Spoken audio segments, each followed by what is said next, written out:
Two of my favorite things that I've heard you say are, when you meet, you will know.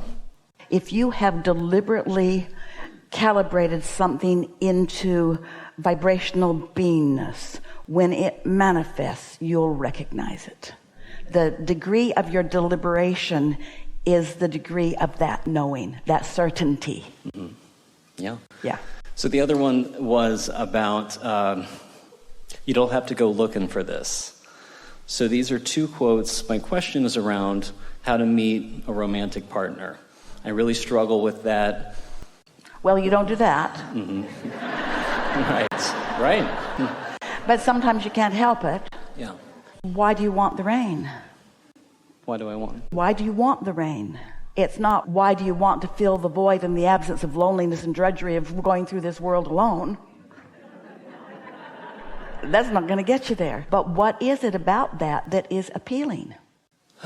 Fulfillment, satisfaction, fun, happiness. Just, it seems like there's so much desire. Those are words. Mm-hmm. Those are words that are not actually, if you really want to know, all that moving. Right. Yeah. It was like, why do you want this? 1, 2, 5, 7, 9, 8. What is it about significant other in your life that is so delicious? What is that? You ever had it? Yes. See, if you can find a piece of something that you like and you can focus on it and enjoy it, it has to become more. And it will increase in velocity and momentum until it can't not be. And you will feel the velocity of that. Even though you don't know where or when or who, you can just feel it. So you feel that you're just on the verge of this, which is like an eagerness for life that really feels good. Right. Well, to fine-tune this a little bit, it seems like my questions are generally around this, my experience of life of seeing all of these people. And there's so much, when you talked about desire and doubt, like that's me. There's so much fear and resistance. And so it's simpler. Let's not go down that muddy road. It's like this. I want to be adored and I want to adore.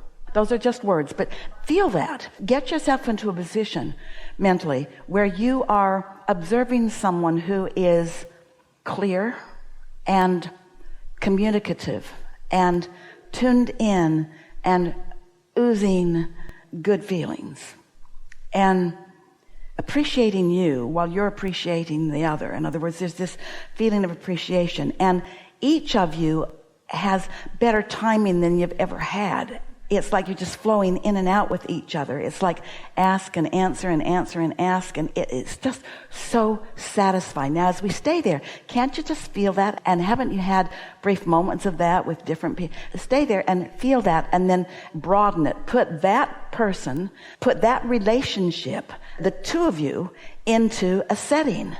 Go to a restaurant and walk in and feel what it feels like for there to be two of you. And feel your appreciation for the way your partner interacts with the hostess and appreciates the menu and even devours the food, chooses the food, likes the food, enjoys the food, makes you glad that there is food. Just broaden it and make it feel real to you. Practice those kinds of things. Do things that you like to do because you're attracted to a partner who also likes to do many of those things until those are really familiar feelings to you. And then you'll know it when you see it. In other words, the more aspects of that you practice for the pleasure of it, for the pleasure of it, for the pleasure of it, not to make something happen, for the pleasure of it, for the pleasure of the mind meld, for the pleasure of the specifying, for the pleasure of the, a little more like that and a little more like that on every subject that matters to you. And then, an avalanche of opportunities will start showing up, and you'll know it when you see it. There's nothing that you're supposed to do. But what about collecting data? And what happens? So many humans go out collecting data. How are you going to know if it's a match if you haven't identified the pieces that will match you? And identified them with enough clarity that you know for sure. Is it a wish? Is it a hope? Is it a dream? Is it a well-established intention that you've identified and come at from enough angles that you're solid in what you know? And then what comes near it, you'll be able to tell. There's something else we'd like you to know. Hardly anybody else will approach this relationship that you are attracting with the power and the clarity that you're going to do as a result of this conversation. But there are a whole lot of matches out there, and they will not know what's happening to them. In other words, they'll just feel drawn to you for inexplicable reasons, and you'll discover the depth of your relationship in days and weeks and months and even years going by. That sounds great. It is great. It is great. Yeah. We want you to hear this. You've practiced your bag of marbles so well. And it's just been thrilling. It's just been the most fun to lie in bed and think about it, or sit at a restaurant and think about it, or drive your car and think about it. It's just so satisfying to make that tapestry for yourself with the emotions that it will stir and all of that. And then, as law of attraction matches you with a little bit of this and a little bit of that here and there, you will be able to feel the intensity of the match, the perfection of the match. You will know it when you see it, and you'll know close, not quite, close, not quite, but fun, close, not quite. And then something else remarkable happens. Once you feel it and allow yourself to think, maybe this is it. As the two of you are now experiencing together, each of you will define with even greater clarity. So the thing that we want you to take from this conversation is that you're molding this into place. You're not just snatching it from somewhere, boom, first crack out of the box. It's exactly what you're looking for. You are a creator. You want to create. You want to get better and better and better and better and better at it.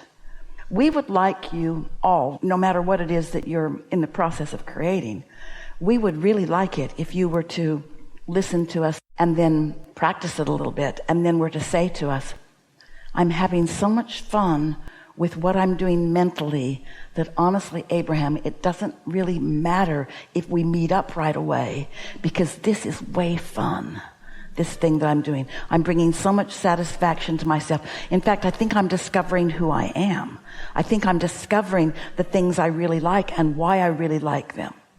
There are people out there that have discovered those things in themselves that you will just bring out the more of that from them, you see.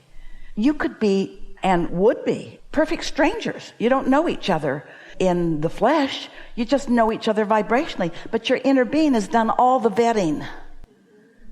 And your inner being is not going to put off all its bells and whistles over the wrong one. Your inner being knows what you've been thinking about, knows what's active in your vibration, and knows what matches it. You'll know. You'll know because your inner being will know. Most people about most relationships try to make things that aren't workable work. And then they'll say, you don't bring me flowers anymore. And he'll say, I never did bring you any flowers. What are you talking about? Did we get there at all with you? Yeah, that was helpful. I was wondering, too, where would dating apps fit in with the law of attraction? Seems like that's me. If your desire is clear, they could work spectacularly well because they're all about compatibility. And if you are clear about what your compatibility points are and you enter them into the artificial intelligence system correctly, then you could have an avalanche of potential matches. You can hear hesitation from us. The reason that we think the law of attraction is a better matchmaker is because of the involvement of your inner being. Think of your inner being as the intelligence that lets you know. What is it about a relationship that is so exhilarating? Why would anyone want that? Why do you want that? Well, it's, having a best friend that you can have sex with, to put it bluntly. It's that. That's not unimportant. Right. You mentioned sort of adoring each other. That's a really wonderful thing to look upon the person. I really like those inside jokes. I like that we've walked around enough together that when we see something, it activates something in my bag of marbles and it activates something in their bag of marbles. We have this knowing thing because we've walked enough together that we know what that means. And each of us is easily calibrating to the best of us, so we can consistently make the best of everything.